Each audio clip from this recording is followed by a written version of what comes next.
I'm going to start off this message with an uncomfortable truth. It's not easy to understand, it's not easy to get, but it's so true. And it is uncomfortable because you need to understand that your struggles will only be admired after you become successful.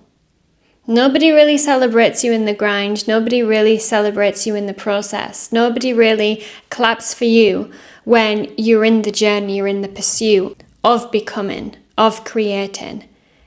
It's very rare that people clap for you, that people support you when you are on your way up. But if you've been dealing with some setbacks or some people trying to limit you or mock you or just pull you back down and to pull you back into a version of yourself that make them feel comfortable, I need you to understand that God didn't call you to be liked. He didn't call you to be liked, right? I mean, look at Jesus. How many people hated on him? How many people mocked him, persecuted him? He was a perfect human. God doesn't create us necessarily to be liked by the world and other people. That's a different game we're playing. It even says in the Bible, when you're on a journey with God, you're in a co-creation process, you will deal with a lot of adversity.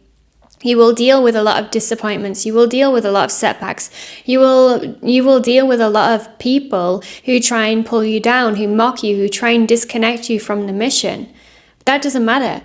God called you to be light, like him. God created you in his image. That means you've got to create. That means you've got to be light. You've got to literally be connected and intertwined and have a partnership with God, right? But you can only do that if you are filled with light, if you invite light within you, if you be a vessel, okay? And light, by its very nature, makes darkness uncomfortable. So when you are on your way up and you are shining your light, it's kind of like, I'm getting a visual here, you know, when you put on, there's a light on at nighttime and all the mosquitoes come or all the moths come. It's like, that's what happens when you step into your light, you step into your potential, you step into your mission, you step into living a life in partnership with God, in alignment with God. You are basically a vessel and an extension of God, and you are living a life with him, and you understand that your mission is higher than what you've come from. You understand that the mission that was destined for your life from God goes beyond everything that you've previously experienced. And that means when you step into that light, you are going to get a lot of mosquitoes trying to pull you off track or discourage you or mock you or try and just get you to stop what you're doing. But this message finds you because you need to understand that through the pursuit, you need to understand that not many people will be supporting you, but that doesn't mean that you should give up. That means that you should just keep going, because you will become admired, but only after you become successful. So this word needed to find you because you need to understand that you will be successful, but you cannot cave into the noise. You cannot listen to the world's noise. You have to mute it. You have to silence it. And your number one priority should be focusing on God, putting first the kingdom of heaven, and all else will be added onto you. When you focus on God, he makes the path straight. When you focus on God, he uses you as a vessel to complete his perfect plan. When you focus on God, everything around you, everything sent to destroy you, will not prosper.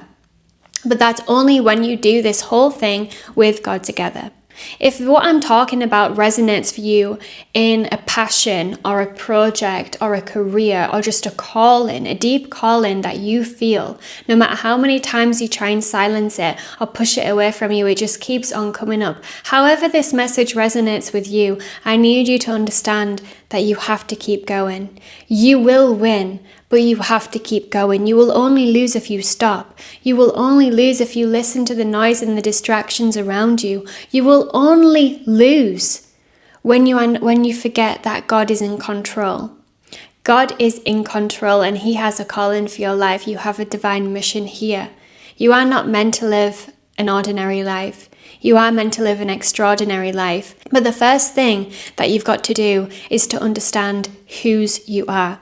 You are a child of God. This needs to be just written over your whole identity. Not your name, not your ethnicity, not your gender.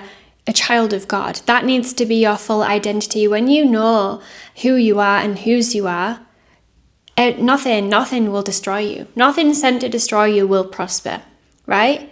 But you need to understand that in the journey, you're not going to have all the support around you from the world, but you need to be obedient, even if the world tells you to stop, even if people laugh at you, even if people question you and say, who do you think you are for doing this? You have to silence the noise. This is the biggest thing right now. Literally mute the noise. Block everything, right, from your life. Unsubscribe from things, from people, from situations that make you question yourself, that make you question the mission, that make you question the ability that God has, right? Because His ability is going to transform your whole life. But you need to just focus on Him. You need to focus on having the same light that God has, right? So that means you've got to study the Word, study God's nature, study Jesus's nature, and just be how He was, be how Jesus was, right? Filled with light, filled with love, forgiving everything, forgiving people that wronged us, right? Forgive people that wronged you, forgive people that doubted you, forgive people that made you question yourself, right? Just stay focused on the calling, stay focused on the mission, stay focused on God, and everything is gonna work out for you, I promise. If you enjoyed this word, let me know in the comments. I want to pray over everyone, and I'm going to pray over every single person in the comment section. So yeah, if you haven't already, subscribe to the channel, and yeah, I love you guys so incredibly much. I'll see you guys in the next video. Bye.